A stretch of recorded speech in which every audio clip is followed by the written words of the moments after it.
Imam Al-Ghazali menjelaskan kepada kita, walaisa makna at-tawakkul at-taba'ud anil asbab bil kulliyah. Jadi tawakul itu bukan berarti kau menjauhi ikhtiar itu secara keseluruhan, tidak. Tapi engkau tetap diperintahkan untuk berikhtiar. Kalau ikhtiar itu menghilangkan tawakal, maka berarti kalau ada orang mau minum, airnya ada di dalam sumur, ngambil embernya saja sudah ngilangkan tawakal. Andai kata ikhtiar itu menghapuskan tawakul, tapi tidak, kau diwajibkan berikhtiar. Mau minum, maka ambillah ember, carilah tali untuk kau menurunkan ember tadi, maka kau ngambil ember. Nah, kalau asbab atau ikhtiar itu merusak tawakul, nanti kalau ada orang haus mau minum, airnya adanya di sumur dan dia tidak boleh ikhtiar. Kalau ikhtiar membatalkan tawakalnya. Apa terus suruh nunggu duduk sampai Allah nurunkan malaikat ngambilkan dia air, atau Allah ngirimkan orang ngambilkan dia air? Kan tidak.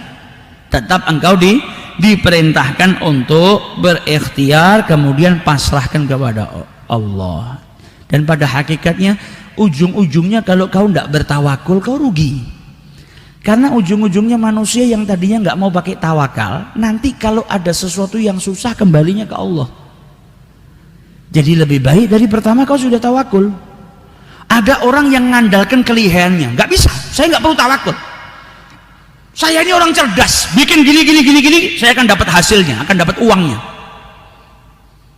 Dia ngandalkan kekuatan dia, kecerdasan dia, nggak mau bertawakal kepada Allah. Akhirnya dia melakukan pekerjaan yang dia lakukan dengan teliti dan lain sebagainya, tanpa disangka-sangka ada yang menghambat, ada perkara yang menghambat pekerjaannya, dan dia nggak bisa lari daripada itu dan nggak tahu jalan keluarnya. Ujung-ujungnya kemana? Balik lagi ke Allah. Ya Rabb, sukseskan pekerjaan saya. Ya Rabb, mintanya sama Allah Subhanahu Wa Taala. Makanya manusia selain berikhtiar, maka hatinya diperintahkan untuk tawakul kepada Allah. Lah kalau hasilnya nggak sesuai yang saya inginkan, berarti nggak baik buat kau. Berarti Allah mau engkau seperti ini. Allah tahu mana yang lebih baik buat dirimu, dan kau tidak tahu mana yang baik untuk dirimu. Loh, saya tuh kepingin jadi orang kaya. Saya tuh pingin kerja mati-matian, kepingin sukses, kepingin gini. Ya itu kan menurutmu baik. Tapi Allah lebih mengetahui mana yang baik untuk hambanya. Kalau hari ini engkau nggak sukses, ditunda kesuksesanmu, berarti ada yang lebih baik yang Allah hendak berikan kepada dirimu. Ditunda itu kan bukan berarti nggak dikasih.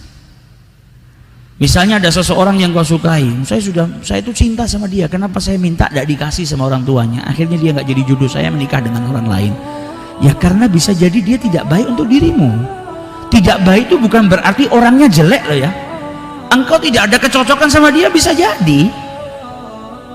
Maka Allah tahu mana yang lebih baik buat dirimu. Engkau tidak tahu mana yang baik untuk dirimu. Rahasia itu yang mengetahui hanya Allah Subhanahu Wa Taala. Ketika engkau bertawakal kepada Allah, hidupmu nikmat.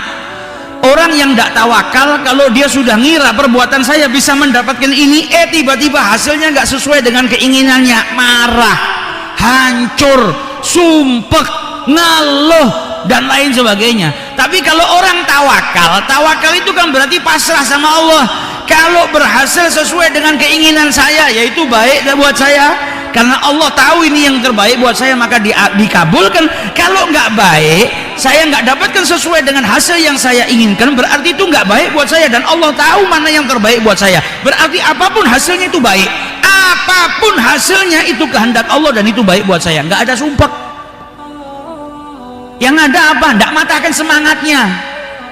Orang yang tawakul semangatnya nggak patah. Kerja di sini ternyata ini nggak baik buat saya, nggak sesuai dengan harapan, nggak terus gelontrok, nggak terus down. Yang ada cari yang lain. Karena apa? Bertawakal kepada Allah Subhanahu Wa Taala. Jadi at-tawakkul itu amalul qalb, amalan hati, bukan amalan fisik, dan bukan cuma sekedar pengakuan, tapi betul-betul hati kita berpasrah, bersandar kepada Allah Subhanahu Wa Taala.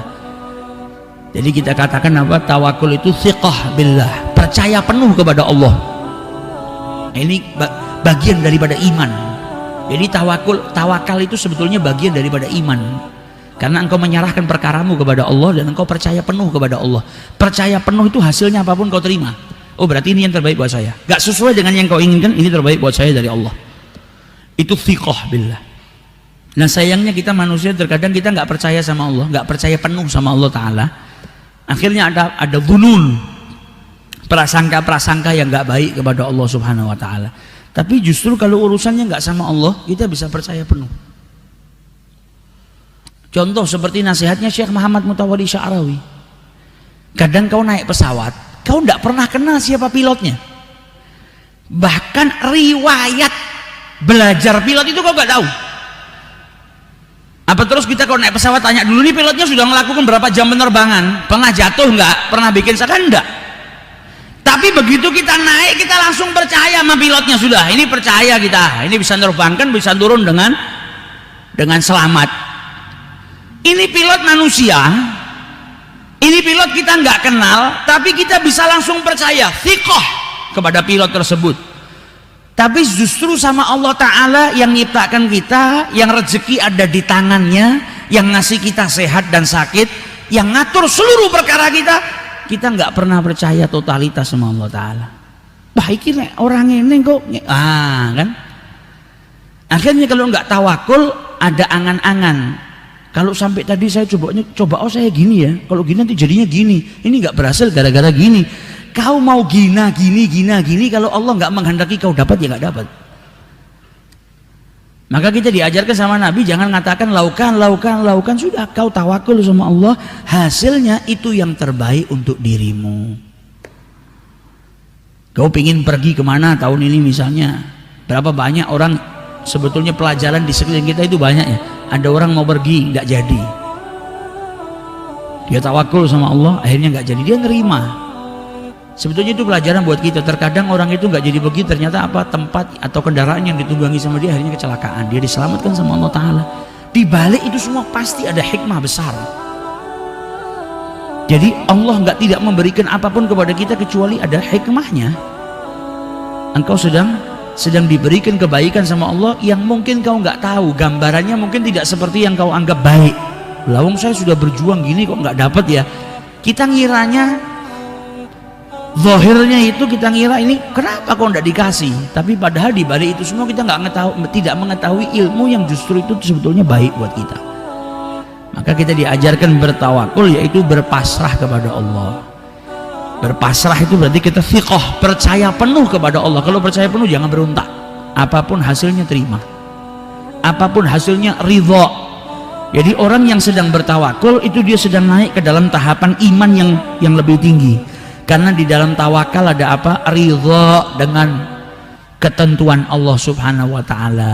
Belajar untuk lebih nerima apa yang diberikan oleh Allah. Ini imanmu semakin tinggi ketika engkau bertawakal kepada Allah Subhanahu Wa Ta'ala.